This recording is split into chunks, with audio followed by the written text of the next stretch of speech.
Hey you guys, it's Sonia.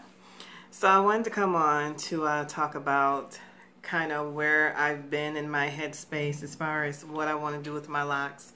You guys know that I've talked about several times about combining my locks. It's something that I've blogged about. I'm not sure if I really did a YouTube video about combining my locks, but that's kind of where I am.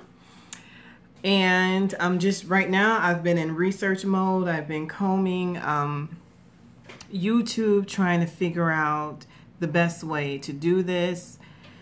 And from what I'm seeing, a lot of the YouTube videos that I've watched, as far as people who have gone from Sisterlocks to either micro locks or traditional, they just did two strand, how come I can never say that? 2-strand twists.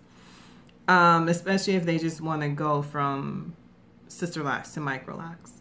And that is the easiest way. Some people get a little more technical with the tools, and I'm not into all that.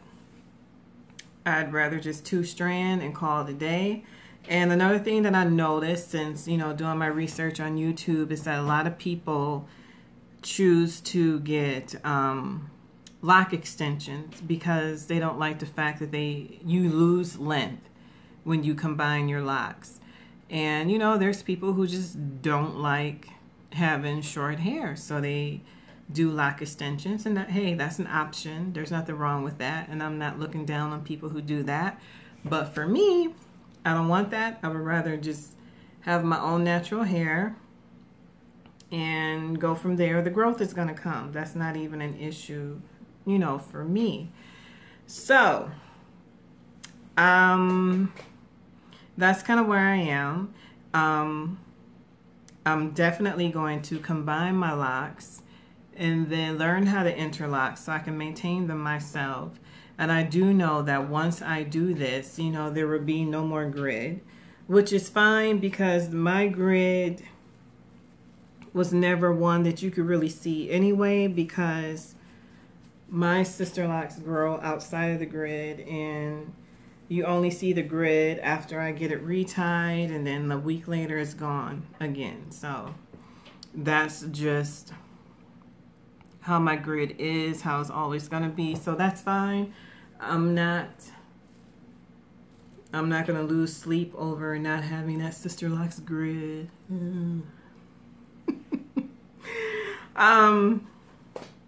What else?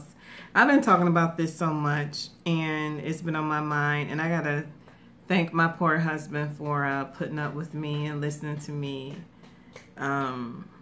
bounce all these ideas that I have and just talk about, you know, where I want to be and what I'm going to do going forward with my locks. And he even suggested that I take the Sisterlocks class and learn how to do them myself and become a consultant.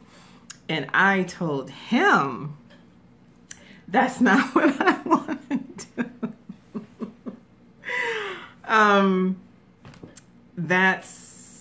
Yeah.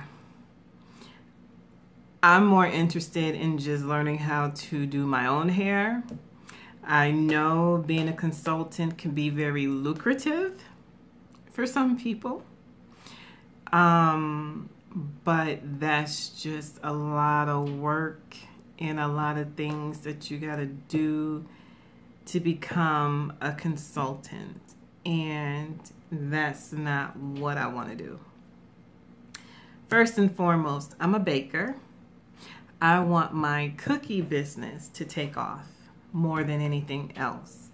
So there would be no room for dedicating time to Sisterlocks and trying to get clients and all that other stuff. No, that's not my passion. My passion, I do have a passion for Sisterlocks. I do believe they're beautiful. I don't regret getting them. However, I think there needs to be more attention and more work into making sure that people's Sisterlock experiences with consultants and trainees is what it should be as far as customer service, as far as knowing what you're getting, understanding what you're getting. It seems like the Sisterlocks company puts the onus on the customer to know certain things. And I don't think that's right, especially when there's no information out there. Everything is so secret squirrel. And unfortunately, the only way people are getting information is through word of mouth. But then you get those Sisterlocks consultants and ambassadors who get angry because they feel there's so much misinformation floating around in the interwebs. But if things weren't so secret with Sisterlocks, then people wouldn't have to make up stories or draw to conclusions that end up being wrong. I wish they were more forthcoming. I wish there was more information out there for the consumer that's helpful to them about the process, reties, maintenance. Why are those two things separate? Why can't maintenance be handled during the reties? If you see I have bunching on a couple of blocks, why can't you take care of those right then and there? Why do I have to make a separate appointment to have maintenance? That doesn't make any sense. It only makes sense to the consultant because that's more money in their pockets from having extra appointments made, unnecessary appointments. So it's, you know, things like that. There's so many things that we as a consumer do not know that we should know, that should come from corporate, that should trickle down to the consultants and trainees, and it's not. So there's a communication barrier, there's a secrecy factor, and it's a turnoff. I'm just gonna say it, it's a turnoff. And then I feel like I'm being used. I feel like I'm being taken advantage of. I feel like my pockets are being purged because of these separate appointments for maintenance. You got your retie. So you mean to tell me during my retie, you're only concentrating on reties? Nothing about maintenance? My slippage isn't being corrected, therefore I have the bunching. I don't like that. I don't like feeling like I'm being taken advantage of. So those are my issues with Sisterlocks and corporate. And, you know, when people do have issues with them, they cannot get through to corporate. I've heard so many horror stories about corporate. So from that aspect, I wish there was more done for the consumer. There needs to be more done.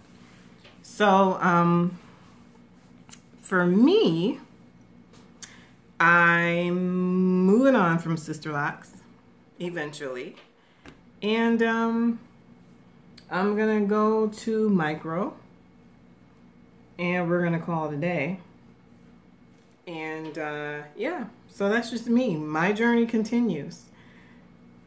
It went from Sisterlocks journey to a lock journey, and I hope my experiences have helped someone. I hope they continue to help someone, because it's not just me who's kind of been through the ringer and who's noticed some things that just aren't right with the Sisterlocks community. And again, I will say it.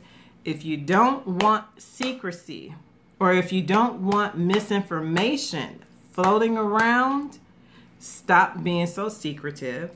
Stop blaming the consumers when you're not even truly educating or telling the consumers things that will be helpful to them, things that they need to know and understand about Sisterlocks. It's that simple. So that's where I am. Thank you guys for watching. Thank you, new subscribers. Like, comment, subscribe, share. Bye-bye. one more thing. This is a continuation from my previous video.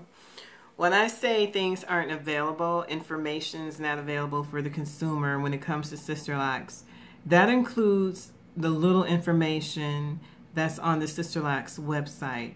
That website is so confusing. It just gives you the general basics.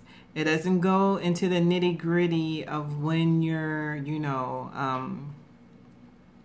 when you have your Sisterlocks or your consultation and the questions that you should ask. It doesn't go into, like how,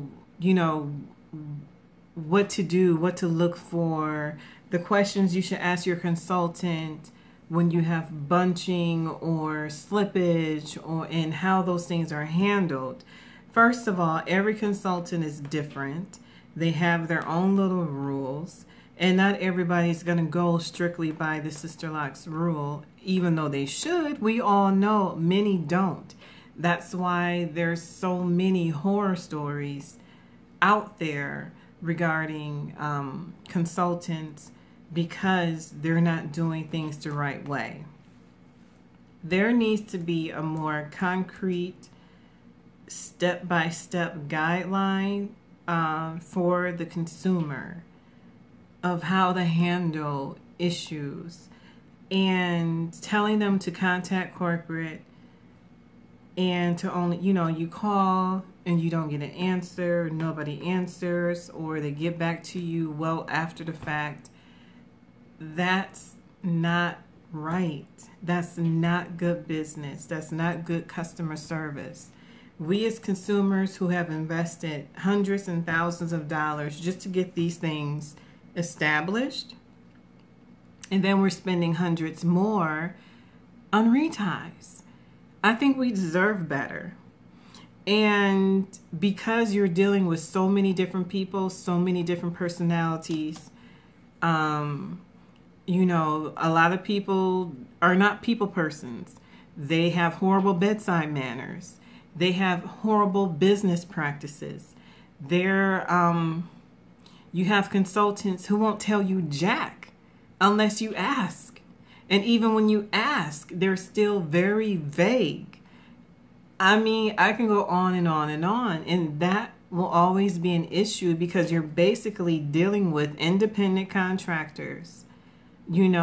These consultants are conducting their business the way they want to, the way they deem fit, whether or not that coincides with the Sisterlocks way or not. And it's the consumers who pay the price for that. It's the consumers who end up bouncing around from consultant to consultant because they're not finding or getting the customer service and care for their hair that they should be getting. I'm finding a lot of consultants are in this for the money. I just heard a loud boom. And there's no real care for your hair, and that's a problem. And I wish Sisterlocks would take that more seriously, and I wish they would take steps to address it, to correct it in those trainings. Tell these people how to treat other people, how to conduct their business better. I mean, something needs to be done. So that's what I mean when I say, there needs to be more done from the corporate level. So thank you for watching again. Bye-bye.